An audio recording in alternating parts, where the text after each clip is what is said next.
Ndugu waandishi wa habari, jina langu Ali Abdalali, ni mkurugenzi mkuu wa mamlaka ya kuzuia rushwa na uhujumu uchumi ZAECA.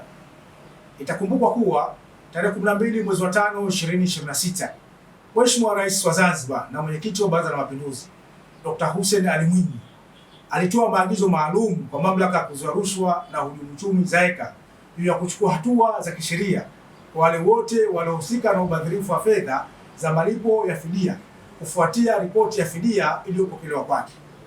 Hivyo basi, ZAECA inatoa wito kwa wananchi wote sambamba na mwananchi mwingine yoyote bila kujali nyadhifa yake kufika na kurejesha fedha hizo mamlaka ya kuzuia rushwa na uhujumu uchumi kuanzia tarehe ya leo tarehe 14 mwezi wa 5 2026 hadi tarehe 28 mwezi wa 5 2026.